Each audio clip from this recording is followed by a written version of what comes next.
കൂട്ടുകാരേതായി നിൽക്കുന്ന മരം കണ്ടോ? ഇതൊരു എന്താ പറയുക, ഒരു ചെറിയ കായ, നല്ല കഴിക്കാൻ നല്ല ടേസ്റ്റാണ് കേട്ടോ. ഇവിടെ ഒമാനിൽ മാത്രമേ ഞാനത് കണ്ടിട്ടുള്ളൂ, നമ്മുടെ നാട്ടിൽ നിന്ന് കണ്ടിട്ടില്ല. ചിലപ്പോൾ ഹൈദരാബാദ്, ഡൽഹി ആ ഭാഗത്തോട്ടൊക്കെ കാണുമായിരിക്കും. പക്ഷേ ഇവിടെയാണ് ഞാനത് ആദ്യമായിട്ട് കാണുന്നത്. ഇത് 2022 ഞാൻ ഒമാനിൽ വരുന്നത്. 2023 ഞാനിവിടെ വിത്തിട്ട് വളർത്തിയതാണ്. വിത്തിട്ടതേ ഉള്ളൂ, വളർത്തിയതൊക്കെ അവർ തന്നെയാണ് വളർത്തിയത്. കാരണം ഇങ്ങോട്ട് ഇതിൻ്റെ അപ്പുറത്ത് വെള്ളം വരുന്ന മക്കീനയാണ്. മക്കീന എന്ന് പറഞ്ഞാൽ മെഷീൻ, വെള്ളം വരുന്ന മെഷീനാണ്. ആ മെഷീൻ്റെ പൈപ്പാണ് ഇതുകൊണ്ടായി കാണുന്നത്. ആ പൈപ്പ് ഞാനാണ് ഇങ്ങോട്ട് കണക്ട് ചെയ്ത് കൊടുക്കുന്നത്. ആ പൈപ്പിൽ നിന്ന് വരുന്ന വെള്ളത്തിൻ്റെ ഒരാൾ അതിഥി കിടക്കുന്നുണ്ടോ? ആൾ ചൂടായിട്ട്, ഇവിടെ നല്ല ചൂടുണ്ട് കേട്ടോ. അപ്പോൾ ആ ചൂട് സഹിക്കാൻ വയ്യാഞ്ഞിട്ട് ആ വെള്ളത്തിൽ വന്ന് കിടക്കുക. അത് മരത്തിൻ്റെ മുകളിൽ തണലുമുണ്ട്.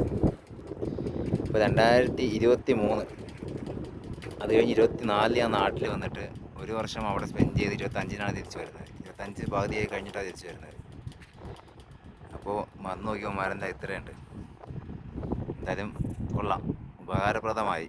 നമുക്കല്ലെങ്കിൽ എന്താണ്ട് ആ കിടക്കുന്ന ആൾക്ക് നല്ല ഉപകാരപ്രദമായി കേട്ടോ കൂട്ടുകാരെ. തണലുമുണ്ട്, പിന്നെ ആ വെള്ളത്തിൻ്റെ അംശം ഉള്ളതുകൊണ്ട് കിടക്കുക കേട്ടോ ആൾ, പാവം. അപ്പോൾ ഓക്കെ, ബൈ ബൈ, പിന്നെ കാണാം.